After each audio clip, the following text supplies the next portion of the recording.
Let's speak the truth first.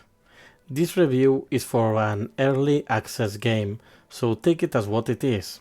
Some criticism to help improve Surviving the Aftermath by Paradox Interactive. Surviving the Aftermath places the player in the position of the leader of a colony of survivors after an apocalypse occurred. Its tasks will not be easy. The player will have to make tough choices to lead a group of desperate people through the hardships and the horrors of the post-apocalyptic world. This colony, probably the last spark of peace and civilization in a crazy world, will face bandits, toxic fallouts, meteor showers, diseases, hunger, and much more. But they will do it because any other plan will be to give room to despair and accept a crude death, or become a raider and kill just for the sake of killing. This is the wasteland. You are not the lone wanderer, wandering around doing your bidding and changing the world at every step you take. You will lead a bunch of misfits, of just normal people seeking for peace in this harsh world they have to live in. And even so, Surviving the Aftermath does not feel like any of those things. I will step away from some technical problems with the gameplay and focus instead on the feelings it conveys. And the truth is, right now, Surviving the Aftermath simply feels like a below-average colony management minigame. As in many other games of this genre, you'll build houses, food buildings, gather resources from the surroundings, and get a suitable town. Then some disasters will stack, such as toxic fallout or a heat wave that you should be prepared to face. But still, it doesn't feel post-apocalyptic. There are a few problems of concept in here. The first one, and I really have to focus on this, the gate construction. If you think about your priorities as a survivor, this will be water, food, shelter and protection, in this order. And protection could come in many forms. Having hiding spots prepared, traps, weapons, avoiding dangers, etc. When a survivor group finally can allow themselves to establish somewhere, it is a huge milestone. They are not running anymore. They are here, they are going to stay, they are going to fight for their homes. Even so, at the beginning, this will be little more than a tribe, a small recollection of buildings constructed with some defenses in place. It will be in due time that they will manage to gather enough resources to build a palisade with a great door, and this will be a very difficult process. Why? Because while the gate is being built, they will be assaulted because of the many resources they have gathered. Nearby bandit bands will attack the wannabe colonies before they become too dangerous. Constructing the palisade and the gate will be a huge feat, a very difficult objective in this world. Many colonies will die in the process, wishing to protect the civilization they have started to build. Others will die unfairly, killed by diseases, radiation, or bullets. But when the gate is built, it is done. The colony becomes the first and the last reduct of law, civilization, and humanity. The last place wishing to fight off the wasteland to create a new civilization and prosper. What do we get in this game? Well, when you build the gate, you get some extra events, because people can see you from afar. That's it. I promise. Where are the bandit assaults? Where is the need to arm your colony so they can defend the gate? Why is there a gate in the first place that can be easily walked around? Didn't we learn anything from France and the Maginot's Line in the Second World War? Where are the hordes of desperate survivors asking to shelter and willing to do anything to get inside the colony? What is the danger if it doesn't come from the sky itself? And I really mean it. The only real danger you have, despite your poor management, is that there is a toxic rain, heat wave, meteor showers, and so on.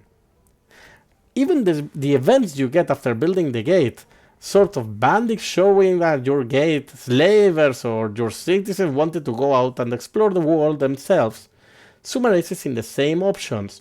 You spend some resources to get something in exchange, you don't spend resources and your colonies get injured, sick, radiated, or sad, or there's some random stuff that if you click the option that will lead you to the very obvious trap, will make you lose some resources or injure some of your colonists. And that's it. It gets even worse when you check the world map minigame. At some point you get some heroes that you can send around to explore and gather resources, research points, etc. Which it could be rather cool, but at this point it is not. You don't even really need it. You get very small amounts of resources for a virtually risk-free mission. Either the resources are unprotected, or you have a small chance for your hero to get some damage, or you have to fight protected bandit camps that you can defeat by attacking them 2 or 3 times. Who needs a strategic thinking? You simply move your hero there, attack, either he wins this turn or he will win the next turn. What can I say? It is disappointing. Very disappointing. And I swear that at this point, that's it. That's the gameplay that Paradox offers you with Surviving the Aftermath. And it is a huge problem. A very good concept wasted with a very poor effort. It simply doesn't feel like its title. You don't feel like your people just survived the aftermath of a nuclear war. You don't feel like every wrong step can lead you to a disaster. You don't feel like unfairness can kill many of your colonies without a reason. You don't feel like sending a group of heroes, by the way, as I mentioned in a terribly designed minigame, is actually necessary. And the research system, oh god, the research system. It's terrible. So you send out your explorers, find a research building, explore them, and then get some points to spend researching stuff. In the end, new buildings for your colony, which may even sound cool. That is until you realize one of your researches will be to improve your tents to small sheds. Say what? Not a single one of the survivors had any experience at all in construction? No one? Even I can build a shed. Or you can spend your well-earned research points to build a larger field to grow food, using 3 times more workers. I mean, I really don't need to read any book to realize that if I cultivate and 3 times more land, I will probably get 3 times more food. I don't think you need to be a genius for that. It's not only that Surviving the Aftermath has a lot of work to do, it is an early access game, that's normal. The problem is that some terrible decisions have been already made.